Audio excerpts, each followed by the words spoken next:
Une cantatrice soprano qui a chanté les plus grands opéras du monde à Milan, dans la cité interdite à Pékin. Née dans l'Arkansas, son histoire est également liée depuis plusieurs années à la France et à l'engagement. Elle est ambassadrice à l'ONU pour le Haut Commissariat aux réfugiés. Bonsoir Barbara Hendricks, merci d'être avec nous ce soir. Je suis ravi de vous retrouver ici. Vous avez une histoire, il faut le dire, incroyable. Américaine, de nationalité suédoise, par alliance, et puis un lien particulier, on peut le dire, avec la France. Oui, c'est l'amour. L'amour, oui. L'amour de la France pour vous et vous pour la France. Exactement. Depuis combien de temps? Depuis presque 35 ans. Qu'est-ce que la France a réveillé en vous, a éveillé en vous?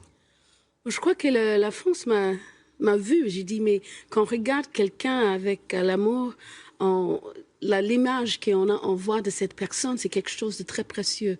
Et j'ai une relation d'affection avec mon public et avec les Français. Et on en est très heureux. On va regarder quelques images, un petit rappel de votre histoire, de votre carrière. Et puis on parlera de cet album, le dernier album. On regarde tout de suite ce portrait avec Valérie Gagé. À tout de suite. Barbara Hendricks est la voix des sans-voix. Depuis 30 ans, aux quatre coins du monde, la belle soprano défend inlassablement les déshérités et les droits de l'homme. Cet engagement prend racine dans son enfance, bercée au gospel. Fille de pasteur, elle est née dans l'Arkansas, un État du sud des États-Unis qui pratiquait la ségrégation raciale. Refusant d'appliquer la loi fédérale, le gouverneur Phobus avait fait interdire l'entrée des écoles et des lycées aux élèves noirs. À 9 ans, elle voit ces images à la télévision et comprend qu'elle aussi devra lutter contre l'injustice. Les élèves noirs ont été insultés. Elle est trop jeune pour accompagner son père qui manifeste pour les droits civiques. Mais à l'université, elle défilera contre la guerre du Vietnam et militera pour les droits des femmes. À 20 ans, licenciée en chimie et en mathématiques, elle rencontre une professeure de chant qui bouleverse le cours de sa vie et fait d'elle une cantatrice.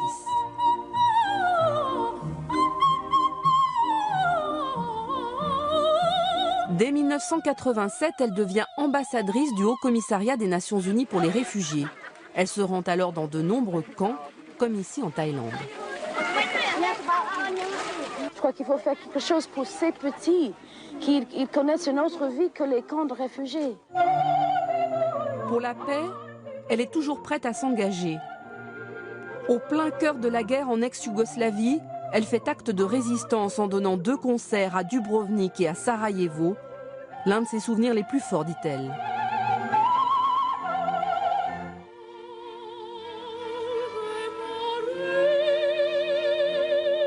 Elle juge les dirigeants d'aujourd'hui médiocres, considérant par exemple que sur la question des réfugiés, ils agissent toujours trop tard. Jamais elle n'arrêtera de chanter le grand air de la tolérance.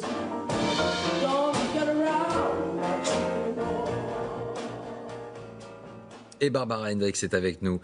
Quand, à l'époque, une jeune afro-américaine intègre cet univers de l'art lyrique, est-ce que ça a été simple, Barbara Hendricks? Est-ce que ça a été parfois douloureux, parfois compliqué, ce regard des autres?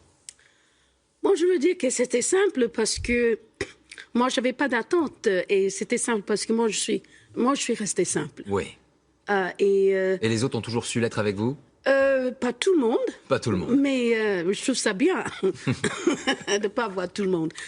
Mais j'ai vraiment eu une chance inouïe d'abord de rencontrer Jenny Turrell et d'autres grands musiciens comme Herbert von Karajan, Giulini, Leonard Bernstein et tant d'autres musiciens avec qui je travaillais et qui m'ont vraiment enrichi ma vie de musicien et d'être humain. Est-ce que l'Amérique, aujourd'hui encore, reste une terre de lutte contre le racisme? On l'a vu, différentes affaires de violences policières contre les Noirs. Est-ce que finalement le combat continue?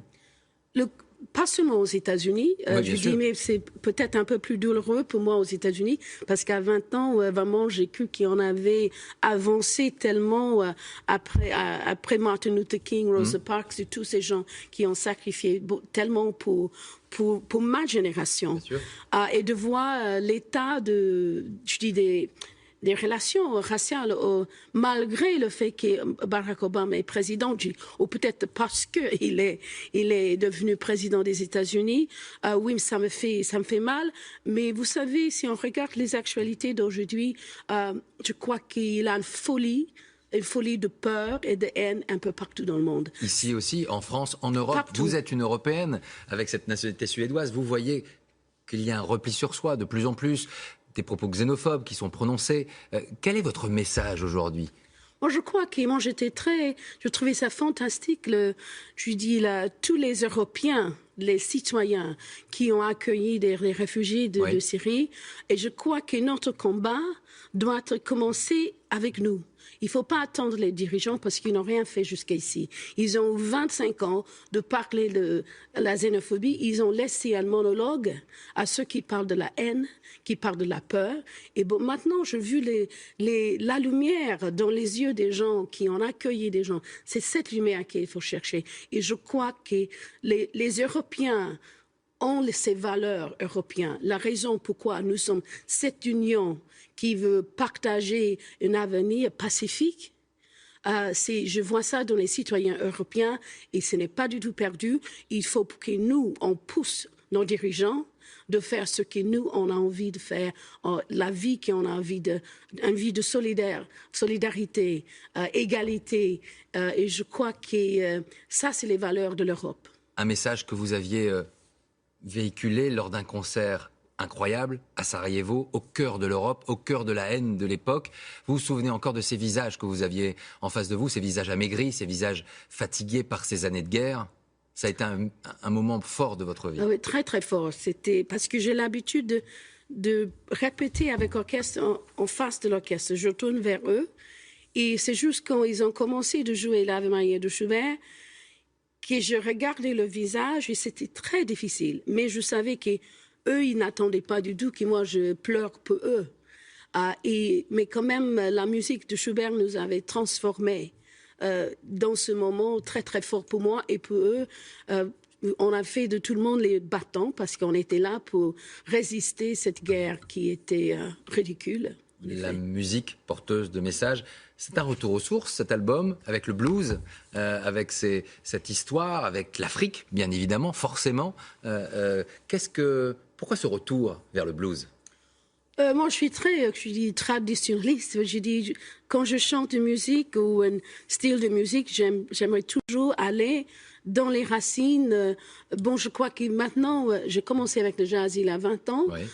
Et je voulais connaître le blues parce que chez moi, le blues était interdit. C'était la musique du diable. Oui, c'est ça qu'a dit mon père. Pourquoi ? Parce que c'était la musique de l'alcool, des bars. Oui, parce que c'était fait dans les bars et aussi après l'esclavage, la musique, c'est devenu le blues ou le gospel. Mm-hmm. Et voilà, pour lui, il préférait la musique sacrée. Mais le blues aussi a joué un rôle très important dans la lutte pour les droits civiques.